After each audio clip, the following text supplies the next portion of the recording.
Welcome.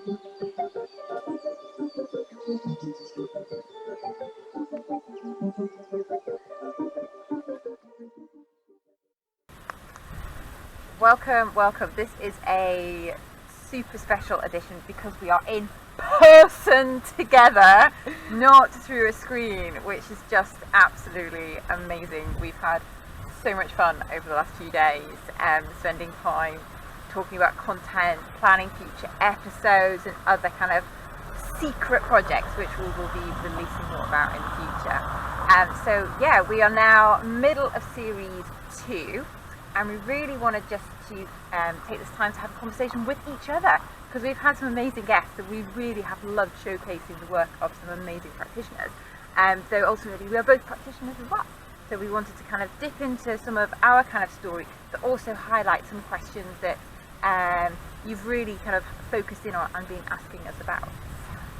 Absolutely, and one of those questions that's really come about from people who've listened to the podcast, people who are watching the podcast, people who have shared the podcast with other people, is this idea of the risks associated with being in the outdoors and having coaching outdoors, which may not appear when you're actually doing indoor coaching. So Anna Marie, what's your view on the concept of risk assessment, and that awareness, and that the need we have as outdoor coaches to be aware of risk and what it means to us? So I think risk, the word itself, there is so much there, and something that you really want to think about as you start to take your practice outdoors. Because of what I think of risk is totally different as to what Alex thinks of risk, which will be completely different to what you think of risk. For me, and this is just almost a little dive into my backstory, you know, I very much grew up free range. I was more at home outdoors than indoors. And then, having joined the army and served in the military for 9 years, and led expeditions around the world to, you know, Ecuador, Morocco, the Himalayas, and being, you know, responsible for a group of up to 16 people at 5,000 meters in the Himalayas. So for me, it's ingrained. What I feel comfortable with doing through my experience through the training is very different to what, you know, Alex will be comfortable with and what you will feel comfortable with yourself. So there is no kind of one way of doing things. There is no kind of model. It's about really having that reflective inwards look of what am I comfortable with, what is accessible for me, what is accessible then for my clients. But it very much starts with you and your experience. You may need to gain more experience. You may need to go and gain some more qualifications. It may not be something that you can actually do straight away, and it also depends on your level of risk. Where do you want to take your coaching practice? Is it to, you know, local park? Is it more lowland, or actually is it remote, or is it overseas? So it really kind of comes back to having that kind of reflective risk, like what does risk mean to me? What am I comfortable with putting myself and my clients in? Because ultimately you're not just responsible for yourself, you're responsible for the other person, and actually anyone else is around you as well. There's that responsibility, kind of public liability factor as well. And it's you just described as well there the sort of the difference between, as I said, my concept of risk and the type of coaching I do outdoors versus your risk and the type of coaching you do outdoors and your clients. And it links to that identity that we have as a coach, and what is our coaching identity, and what is it we offer our clients, and we all offer something a bit different in the outdoor space. So how does it link to your identity as a coach and that concept of coach identity? I think it's a part of the story, and you as a coach and then you as an outdoor coach is really personal. And I think that's the beauty of being a coach and the beauty of being an outdoor coach, is that we all bring so many different skills and experience and knowledge to the party. We are all really, really different. And I think that for me is something that the podcast has really shown. As we've interviewed so many different people, it shows we all have our own style, we all have our own approach. There is no one way of outdoor coaching. And for me, I was comfortable in the outdoors. I then, in a way, became a coach. And the way that I became a coach was through the very traditional, you know, indoor sat-down coaching programs, which then instilled in me this belief almost that coaching had to happen indoors. And I was very much, for me, I wanted to work with, you know, leaders, with shakers, with thought generators. And actually, I was kind of fitting myself into this mold that I had to work indoors. And for the first, you know, 2-3 years of my coaching profession, I was inside. and I was kind of suited and booted and almost kind of shoehorning myself into this role that genuinely wasn't me. I wasn't kind of being authentic, and my clients on some level could feel that. So it wasn't until I then gave myself permission to take my practice outdoors, which there wasn't kind of any role models. There's a lot more people practicing outdoors now in this space, or it's easier to connect with people who are practicing the space because of the work that we're doing. For example, the courses by Leslie Roberts, for example, who will be showcasing on the podcast later. A lot more people are talking about it, so it is more of a thing. It's more of a niche, for want of a better word. Where for me it was actually that, okay, I'm a coach, I wanted to go outdoors, how do I bring it together? So I was struggling more on imposter syndrome around being a coach than the outdoor piece, and it's kind of been a slow blend of bringing them together. And it's funny because I'm almost the opposite. So I came from the coaching side, having done coaching in-house for many years, and I wanted to take my coaching practice outside, but I didn't have I didn't have outdoor qualifications, and for me it was that risk element of how safe am I and how willing am I to take clients outdoors. So for me, I would love to take clients up mountains, but I'm not ready to do that yet because I don't have the right qualifications, and I'm very aware of those risks. And it's interesting, we're almost coming from it from the opposite side with that. And so for me it's very much about, I've got a list of things now that the world's opening up again. I've got a list of things that I need to do over the next year to be able to expand my coaching practice in the way I want to in the outdoor space. It's like every coach doesn't have to have expedition leader experience. I do, and that's more part of my story. And it doesn't mean that all my coaching is like up a mountain clean to a rock face. Very much, I live down in Wiltshire, so we are along the beautiful canal path there, which are highly accessible. So then it does come down to what is my experience, but ultimately who do I want to work with, and where can they gain access to, and what is conducive to a coaching conversation as well. So sometimes if you're putting yourself in a high level of risk, actually you're unable to be in that kind of mindset, which is part of the beauty of the coaching space, which is where all the kind of beautiful outcomes that we want to achieve and design themselves, or whether they are actually a client or a coachee, and their affinity to nature, or maybe not. And one of the things we get asked a lot is about how do our clients come to coaching outdoors, and how do we decide to start coaching in the outdoors? Where does that relationship with nature come from? Where is the affinity to nature? Do you have to have an affinity to nature to be either coaching in the outdoors or coached in the outdoors? So what's that relationship aspect? And then again, it's that kind of answer that's like, it depends, which is super unhelpful, and really understand that. And just to kind of share from my example, ultimately my relationship with outdoors, I'd always felt incredibly comfortable there, and that was where I felt safe. That was where I could really go to get into this kind of deep reflective thought, and give myself permission to kind of be beyond and to escape, whether it was the confines of school, the institution, army life. It was like an away from for me. So for me, in a way, nature was very much a refuge, it was a sanctuary, and it kind of comes down to that intuitive kind of feeling side of things. There was almost it had felt so natural to me, I hadn't had to explain it. So actually placing it centre stage, and actually as a part of your identity as a coach, okay, so what is my relationship with nature?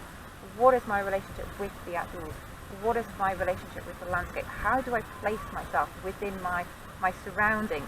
I'm an integral part of nature, I'm a part of this bigger system. How do I kind of co-create? How do I cohabit? How do I coexist within this?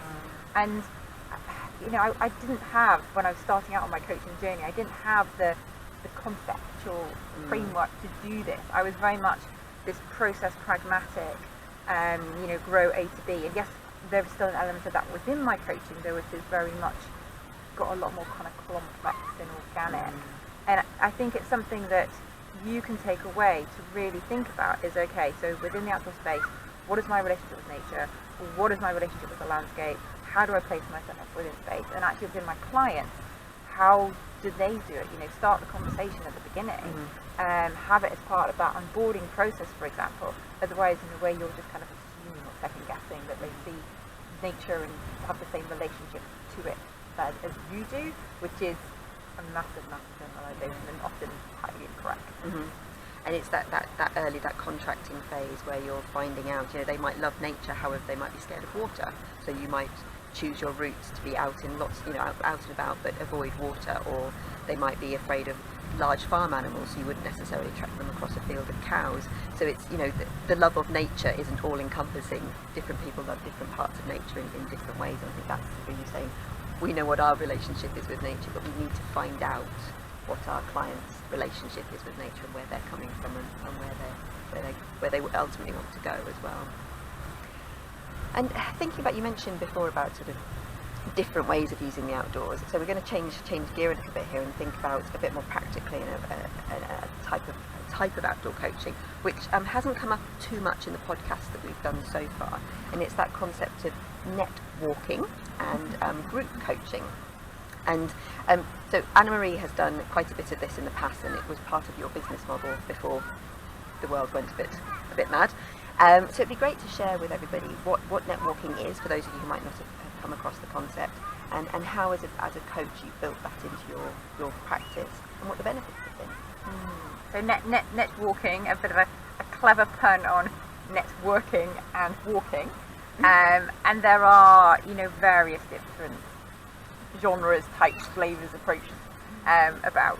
For me, in a way, the necessity kind of arose because I felt that I was missing that connection with people. I'd moved to the southwest from Saudi Arabia in 2015, and I'd thrown myself into this kind of networking, which I'd never really done before, having been in the army and then just kind of fallen from like permanent job to permanent job, interim job. And here, I was setting up my own business, and I really missed that face-to-face connection. Like LinkedIn is fab, and you can have some amazing conversations, but it's like face-to-face.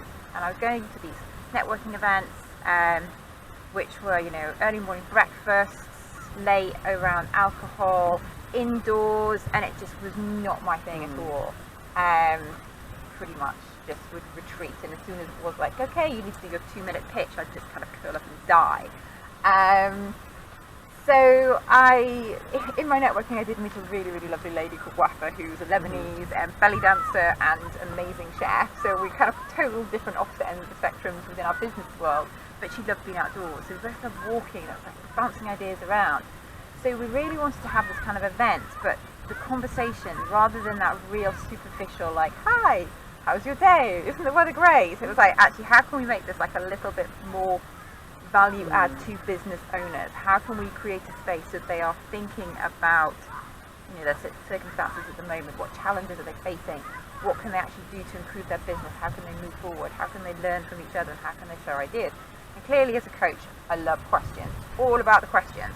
So it was very much, how can we create this event where people are coming together in the outdoors, taking benefits, all the benefits, which Alex is going to be touching on in a moment with her research.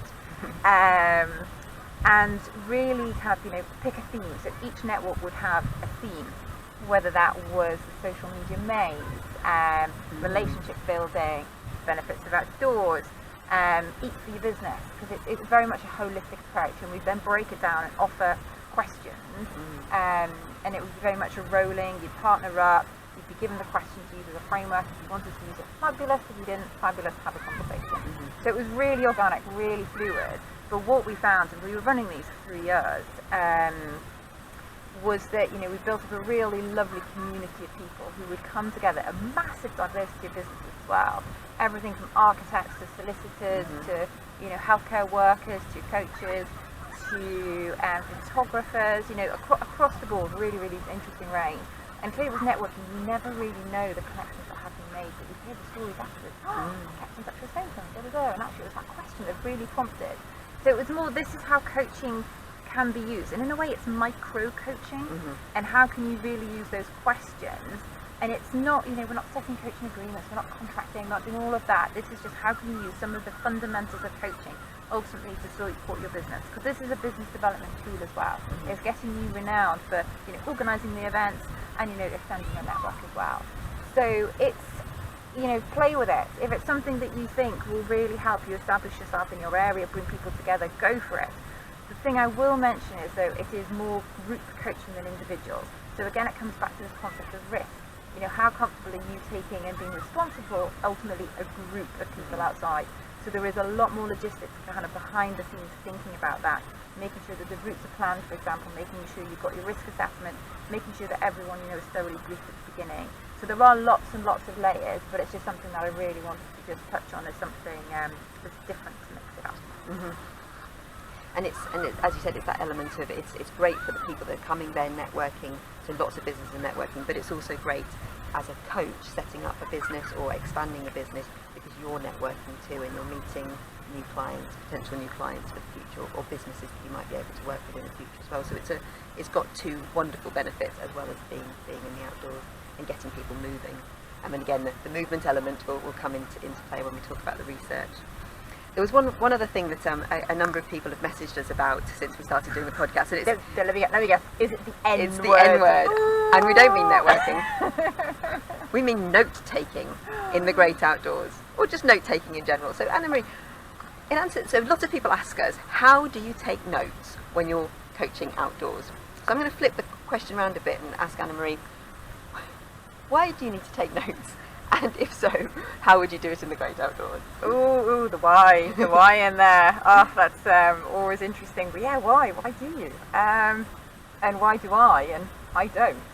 And I think it's almost, we can frame that to our listeners. Like, why do you take notes? Like, why do you need to take notes? And that is very much, I remember when I first started out on my coaching journey, and I did take notes. I will admit, hands up, I used to take notes. I remember coming back from having a amazing conversation with one of my clients in Saudi Arabia, and I came back and I got all my notes together, and I'd been frantically scribbling away all throughout the session, and I got back and I dutifully kind of wrote them up, and I sent a summary of them to my client. And I was just really like this moment of, what am I doing? Like, this has taken me so much time. It's, whose benefit is this for? Like, is she going to be reading them? However, what I captured, is it actually a true reflection of what was said? Is that me then taking responsibility for her stuff? And I just was just like, since then I was just like, no. It was just like, I am not doing this anymore. I don't intrinsically see the value of it for my clients. And in a way, I was hiding behind my notes. It's like that kind of clipboard and pen moment that you have on your report. And actually, got something to do with your hands. And by actually like letting go of it, it's really freed me up. And I think the big piece as well is also down to the whole like legislation behind it as well. If you're keeping data on somebody, what can that then draw you into in the future? If something does go wrong, and then you could be drawn into, if you've got records on them, ultimately giving evidence, which I didn't want to be putting myself in that situation as well. So ultimately I took notes, and they're all up here. So yeah, that's our question back to you, for you to reflect on, is what is the reason for taking notes? Why do you take notes? Whose need are you fulfilling? And actually being outdoors, in a way, frees you from some of the binding that we may have had, maybe even in our training as coaches, around taking notes, and do we need them? And when you're in the outdoors, actually that it might actually put you in a position where it's more difficult, and therefore challenging you to say, do you actually need to take them in the first place? And I will just add that clearly writing things down for some clients is super, super helpful, and I get that. So in my kit, I will have a notebook and a pen, and I will encourage them to bring a notebook and pen as well with them. And that, in a way, is part of the onboarding process. Like, how do you like learning? I'm highly visual. Brilliant. Does it help to write things down? Yes. Okay. We're going to be going out if you want to bring a notepad and pen with you. And I've just got one of these as well. So there may be a time in the conversation, like, would it be helpful to capture this or map this out? Or, I've sat with a client before, and we've literally gone through the GROW model, and we've like really concisely written out an explicit goal, and actually crafting those sentences and those words has helped when we've been sat on a park bench next to each other, and they've then been able to take that bit of paper away with them.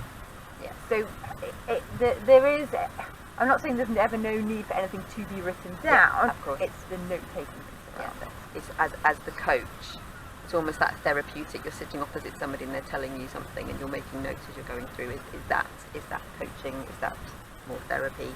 But yeah, the need, the usefulness of having those notebooks with us to be able to actually capture things as we go along. Of course, that's important as well. So we're now turning the tides, and it's Alex's turn to be in the spotlight. And I'm sure many of you will have picked up on the research that Alex has done. It's rippled throughout many of our conversations, and I know that many of you have been in touch with her to kind of find out more. So this is really placing the research that you've done center stage, which is, it is groundbreaking, let's be honest. There is not much research on coaching outdoors available. And I know that when I initially met you at Henley Business School and you were thinking about your dissertation, and it was great working with you on that and being able to support you. And some of my clients were working with you as well, and I know that some of our coach practitioners who've been on as well also kind of supported you. So it's all part of this amazing kind of outdoor coaching network, and how can we all support each other, how can we move the profession forward.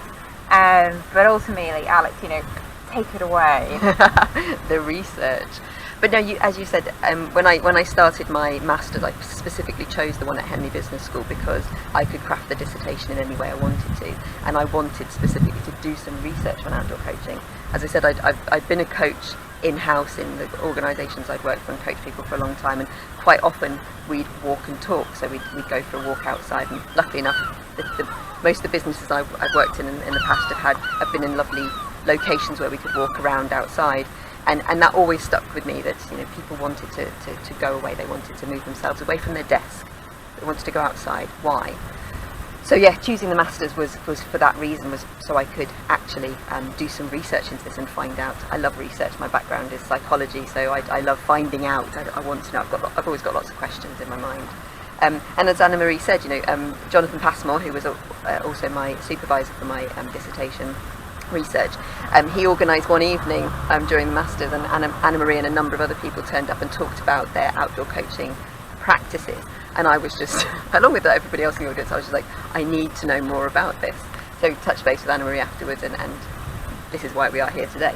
You never know what happens through a chance conversation. It's very true. And nod to Jonathan for that as well, for helping facilitate that.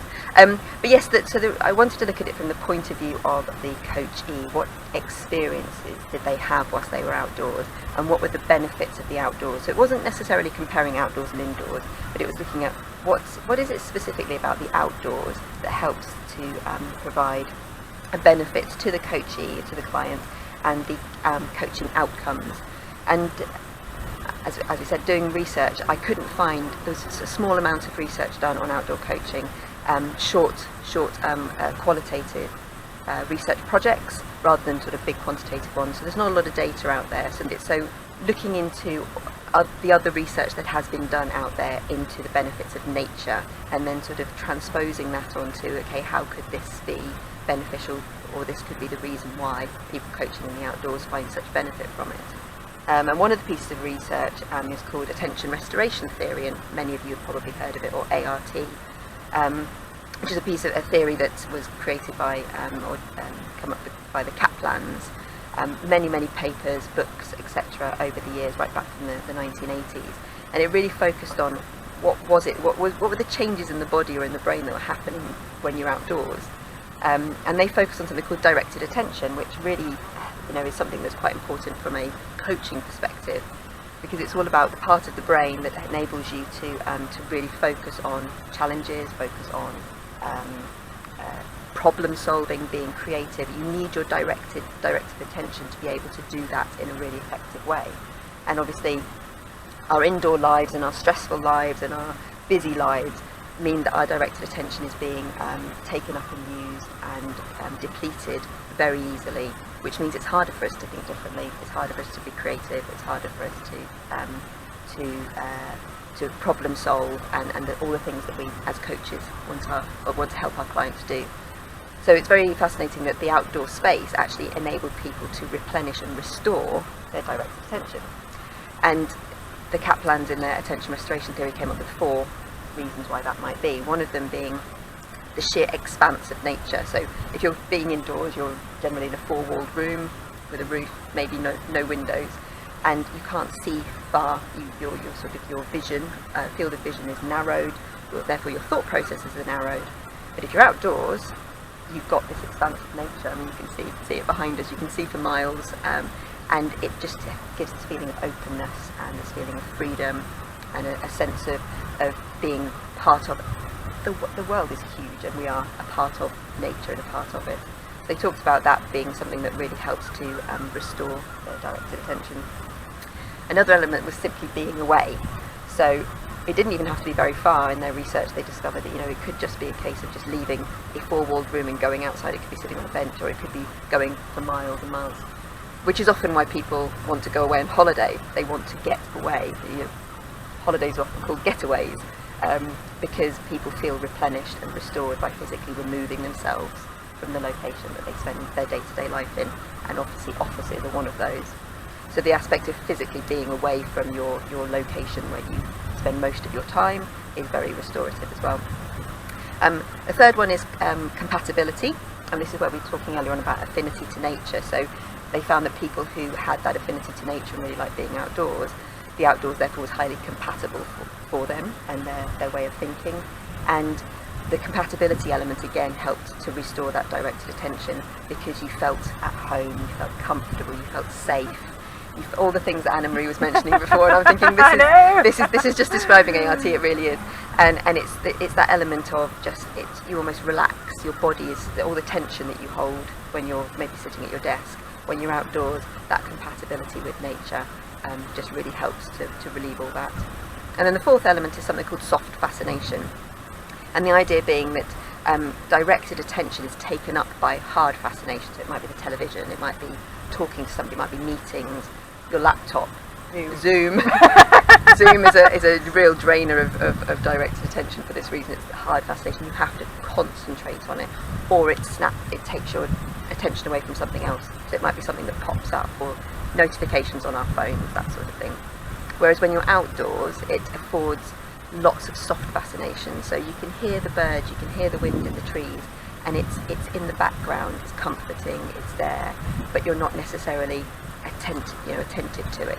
And again, that really helps to restore that directed attention.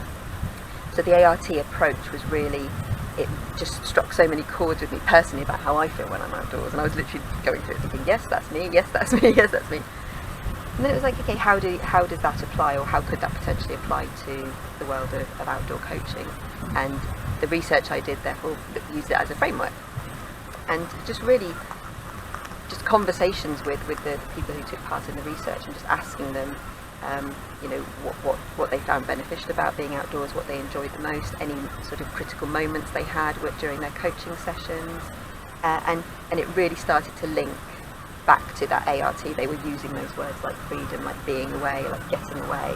Like it's easier outdoors because I don't have to think too much about any one thing. I can think at a macro level or a micro level, and I can move between the two. So there was so many things they said that really just linked back to this concept of ART. So while you're talking, my mind is just jumping back to like the description of what I feel in the outdoors, and I'm just like, wow, this theory like totally fits. And the Catalans have been doing their thing since the 80s, and no one has made that connection with coaching before, which is just like groundbreaking.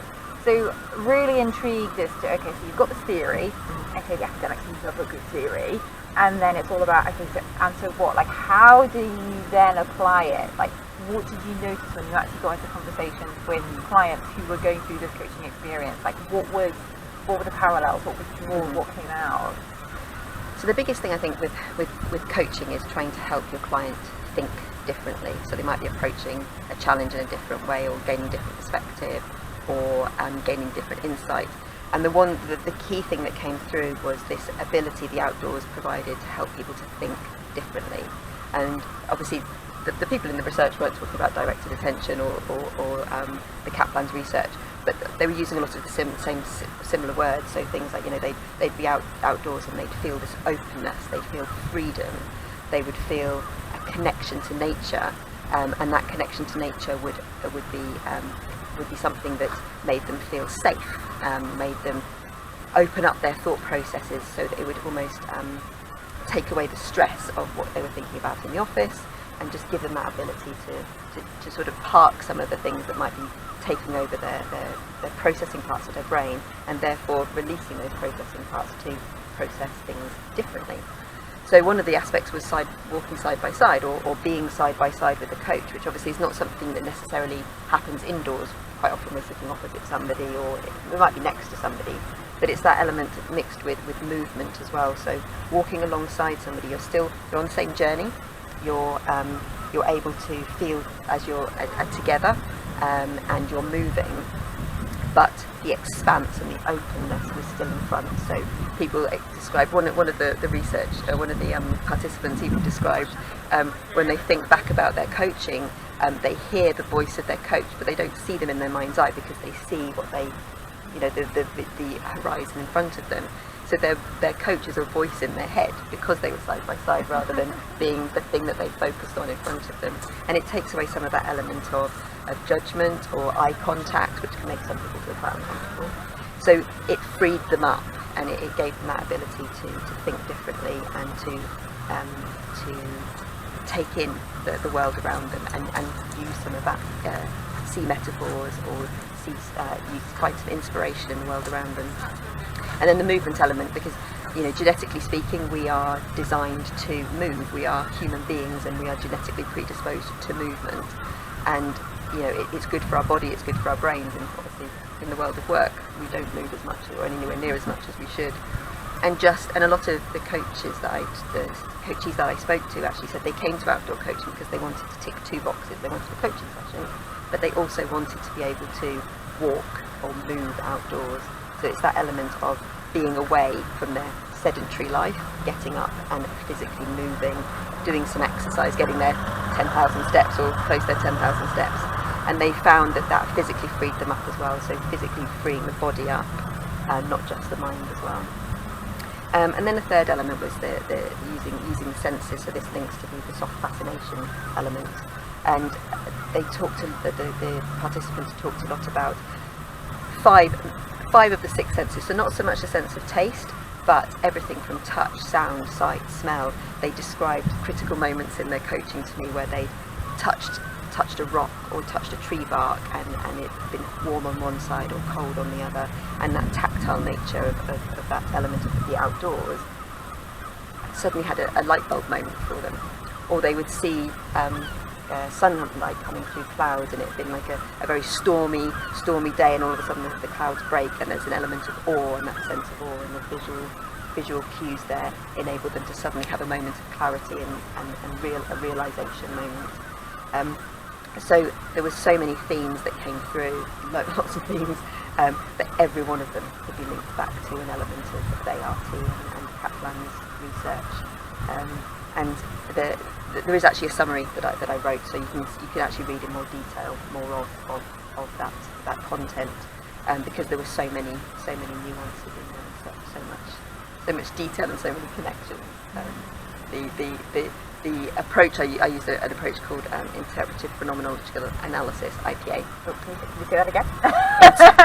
Interpretive phenomenological analysis. It's a tongue twister, but it's basically theme analysis, and it's a great way of looking at all the themes that came out and just kind of distilling them down into the critical emergent themes, and all of those critical themes linked to at least one aspect of ART, if not more. And this is where it comes, within our practice, it does come with having that evidence basis. Like, it's great having an opinion, but actually how can it really come together with solid, like, academic rigor? And that ultimately, by having these kind of conversations, is what you kind of identified and brought together. And ultimately, this is just the starting point. And I know I'm throwing a question in here blind. So okay, so you love the research, and this is like a new area for for the listeners. If you're listening in and you love the research as well, like, okay, so where can this go? Like, this is an exciting time for this field. Like, what is a bit of your what next? I mean, there is, and that's the great thing. There's so much we can look into. So I looked at the coachee's experience, and it was a small scale study, because obviously it was for a dissertation, so lots of time restrictions on us. So a longer scale study with more people, maybe some quantitative aspect to it as well as qualitative. Also looking at the coach's experience as well, so not just the coachee's experience. And you know that there is research into nature about different types of natural environments and which have more restorative qualities than others. So there's a great piece of research done by White et al. And they looked at, okay, so we're not, as again, the outdoors isn't just one big thing, there's lots of different types of outdoors. So which of the outdoor locations are the most restorative? And they found that bluespace is the most restorative, closely followed by green space like woodland and fields. But they also found that urban outdoors still had a restorative quality to it. So, you know, we're looking at outdoor coaching. It can be done in a city, it can be done walking, you know, the pavements of a city or in a city park, it can be done in the sort of more rural outdoors. So again, you know, that there's some elements of, okay, but what's the difference? Are there more beneficial locations for coaching from an outdoor perspective, or does it go back to the affinity of the coach to their environment? So it's actually more about where they like to be. Again, there was some research done around favourite places, and the most restorative places are, not surprisingly, your favourite places. So people were asked to rate their mood and their stress levels in places they didn't really like very much, and in places which they loved. And you know, it's not surprised to know that their mood was elevated and their stress levels were reduced in places they loved. So how can we build research around that into helping our clients find the perfect, the best location, so they have their brain is so equipped to be able to have that coaching conversation and really become very think differently and just become really creative with the ways they do things. And that's, I think, part of the beauty of outdoor coaching is the diversity in it. You know, there's all the different environments. There's the urban, there's the blue, there's the moorlands, there's the hills, there's the forest, there's the volcanic, there's the desert. You know, there's so much. And then actually there's that element of movement as well, or stillness. So there's so much that we can kind of play with, and then how do we kind of really know? Like, how can we prove evidence? So many different informative factors, so it is. And the element of movement was fascinating in the research, because people describe using pace to reflect their emotions, and you can't necessarily do that indoors in the way you can outdoors because of the space and the openness and the expanse. So people described stomping off when they had something really, something that was really challenging that they didn't really want to think about, but they were sort of, really challenging themselves, or, they had a really kind of tricky thing to kind of get right in their mind, and then their pace would slow when they were being reflective. So as they were reflective, they were slowing their pace down, and there was more kind of a gentle movement. And the same with sort of using elevation to change perspective. So walking up a hill, for example, while somebody's really trying to really get to grips with a tricky challenge that they're trying to resolve. And as they get to the hill, quite often they'd have that moment of realisation as they've reached the top of the hill. Then they could stand there, really reflect, almost look down on the challenge that they were discussing as they were coming up the hill. And then going back down the hill, using the movement to go down the hill and the perspective going back down, to then say, okay, what are you going to do? What are your, the action planning side of it? So you had the insight moment. So what's next? How are you going to do something differently when you get back home? So the movement element, which is, I think, one of the really critically different elements from indoor to outdoor, is using movement. And again, from a research perspective, there's so much that could be done into actually, researching the physicality of the outdoors. And one point I would like to add there as well is, movement is an element of it, but obviously we want outdoor coaching to be as inclusive as possible. So it isn't the be-all and end-all. It's not the only thing. We don't expect everyone who goes outdoors to be able to walk long distances or climb mountains, etc. There's just as much the benefits to be gained from sitting or pausing, stopping. As I said, pace is such a big element of the outdoor experience. So it could be movement of the arms in a way that you can't necessarily do it indoors. Being restricted indoors versus being able to wave your arms around outside and not hit the coach or a chair. So yes, the movement element and that element of research is there's so much that can be done there. Hopefully we will be doing some in the future. That's the plan. one of the many projects. So yeah, there's just so much there, and I think it's almost really want to signpost, go and check out Alex's got the summary, And also, if it is something that you're interested in and want to have a conversation, like reach out to Alex. You know, if you're embarking on your kind of coaching masters and looking for a topic and this kind of interests you, you know, start the conversations. Like, it's always, I've always been kind of, again, astounded time and time again when you ask for support within the coaching community, people give it and give it and give it and give it. And ultimately, you know, you're a part of that for Absolutely as well. And it's on our coaching-outdoors.com website as well, in the resources section. We have a copy of it there, so you can download it. It's open source, of course. So what we'd like to do now is just to sort of wrap up our podcast for today is to actually reflect back on the podcast we've had so far, our guests so far, and then look to and share some exciting things about the podcast that's coming up. So we've had some amazing guests. We've just released episode 14 this week with the amazing Simon Hawtrey-Waugh, and it would be great, Anna-Marie, to share your favourite moments from the guests we've had so far and for the 14 podcasts we've done so far. It's so hard. So oh, what a question. Like, how am I supposed to answer that? It's been just such an amazing journey, and we've been so lucky to be championed by some phenomenal coaches who, to be honest, when I started on my coach training, I could only dream of having, like, on a podcast, having, you know, studied and read their books. So I think, I mean, for me, Peter Hawkins, very much my mind was blown again and again and again and again and again. So that was, definitely a biggie from the past. And I love the conversation with Lizzie as well. I think partly she just has created this lifestyle that really reflects who she is as a person. The whole blue-green health integrates across everything that she does. And talking about the work that she does with the field and the coaching conversation with a guillemot underneath her arm, what you do when you come across a nudist colony, how you have a pee in the outdoors. Like, she was just so down to earth that she was just absolutely amazing. And looking ahead, so looking ahead, we've got some amazing podcasts coming up that we have already recorded, and we're ready to release over the coming weeks.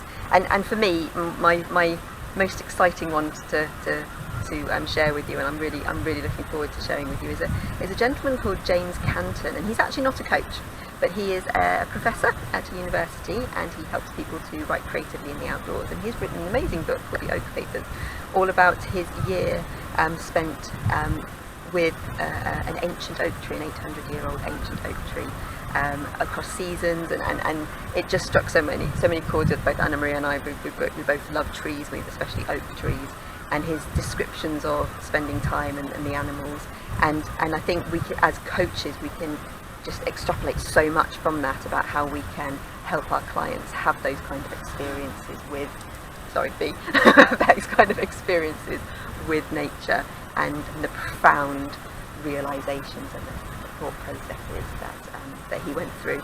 And he's wonderful, and he's very candid with us, and he shares so much of his experiences. So I'm really looking forward to sharing James's podcast with you. How about you? What's your? So I think for me, looking ahead to the future, and we've just spent the last few days kind of putting the rest of series 2 and then planning ahead to series 3. It's like, super exciting. So I'm gonna just be a little bit cheeky here and give 2 that I'm really excited about amongst all of them. So there's one which is a little bit different, and this is what we really wanted to do. Like, series 1 was very much kind of like setting the foundations. Series 2 is like starting to look at different kind of types, and then we're kind of echoing that kind of through series 3 as well.